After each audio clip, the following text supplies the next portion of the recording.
Welcome to the 9 News Prep Rally.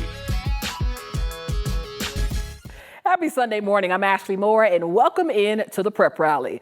The fall soccer season is heating up, and right about now is the time that the leaders separate themselves from the pack. And as we inch closer to league play, let's head to two teams with a combined 1 loss between the two.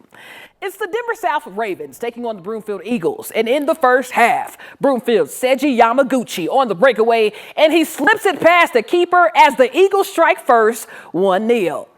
But South would answer. Senior Logan Ori with the crossfield dime to Osuke Fujiwara, who has just enough touch for the rainbow goal off the post. Ties it up at 1. What a shot. Well, back come the Eagles. This time, it's going to be a corner kick from Tommy Giwa. And it's right on the money as Brandon Hastings heads it in 2-1 Broomfield. Now in the second half, it's Giwa again. This time he does it himself. Eagles stretch the lead to 3-1. But South wouldn't go quietly. Catcher White catches the keeper sleeping for the quick strike. But Broomfield hangs on to win 3-2. On Thursday night was another battle of undefeateds. The Bear Creek Bears taking on the Silver Creek Raptors. And according to Bear Creek's student section, Silver Creek needs to learn to take a loss. We'll see, though, someone has to. First quarter, Silver Creek back to punt. And it's a high snap. When Bear Creek's Landon Rasmussen tracks it down and blocks it, Jonah Brink scoops it up and he's down inside the 5. And with the Bears knocking on the door, it's handed off to Dylan Thomas, who rumbles and tumbles in for the 4-yard touchdown, 7-0. Still in the first, Bears lead. Pitched outside to Dylan Thomas, and we've seen what he can do in close proximity. But how about from 61 yards out? Touchdown, Bear Creek, 14-0.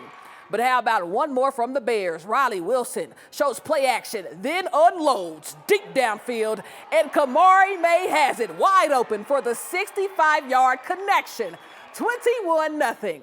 But in the second quarter, Silver Creek will respond. QB Nolan Gacchetti on the move, but look at the moves. Gacchetti evades several tackles for a 19-yard stroll in, but it wouldn't be enough. Bear Creek remains undefeated, 49-15. Who's the best in the league? We are! Let's get it! Yeah! East South of it! East South of it!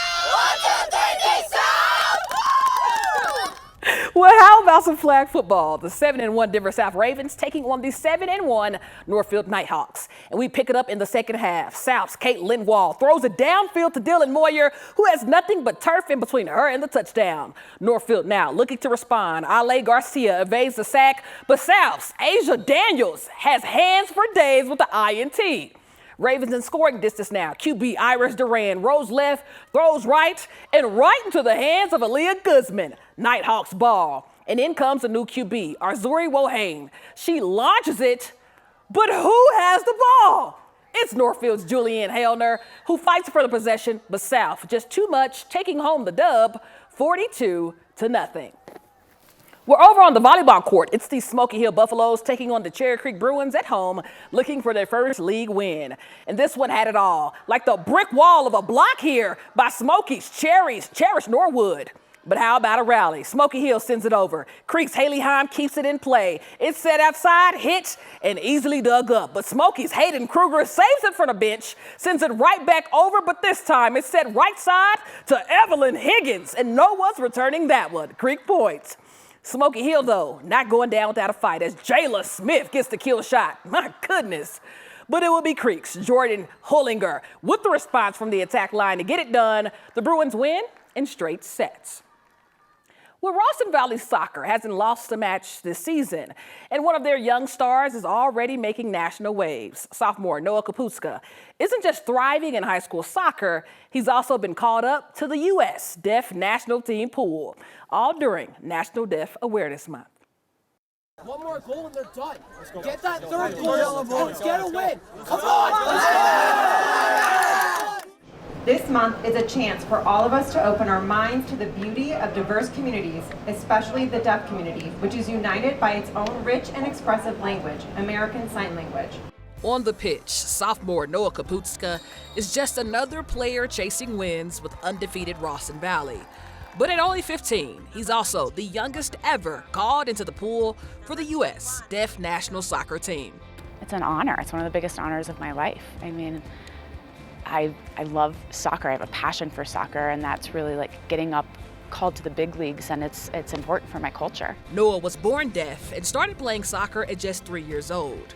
He came up through the Rapids youth system and proudly embraces his identity, first and foremost, as an athlete. I'm a soccer player who communicates differently. That's really it. I'm a soccer player. For head coach John Duty, in more than 3 decades on the sideline, Noah's arrival has been a first. I've never interfaced with a deaf player, either on another team, my own team. I've never watched a game where it was happening. And we're talking about playing at a high-quality program in 5A.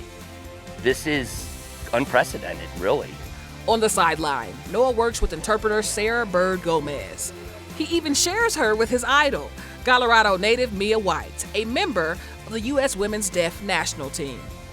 Yeah, I think it's great because it's just cool to have the same interpreter who knows her story, who knows my story, and who's been through it. He also teaches his teammates American Sign Language. This is how are you? And then he said good or good. Say thank you. You go here. For Noah, whether it's high school, college, or one day the international stage, the game always speaks clearly. You know, if I know how to say a few words, and so I'll call for the ball or call for a pass. From Ralston Valley to the Deaf National Team, Noah Kaputska's story isn't about what he can't hear, it's about what he brings to the game. There's a universal language of football, and he speaks it beautifully. This is an amazing, amazing accomplishment, and I think it's important that we all recognize that too. What an amazing feat. Well, it's that time again to announce this week's Honor Roll winner. You at home had to vote, and the winner of that vote is Mountain Vista QB Marquise Reese, who airs it out downfield, and Brooklyn Bailey comes down with a great one-handed snag for the 36-yard touchdown pass. Congrats, boys. But reminder, we can't be everywhere, so if you're ever out at a game and see something you'd like featured on the Prep Rally, just send it over. That's all, folks. I'm Ashley Moore, and we'll see you next time right here on the 9 News Prep Rally.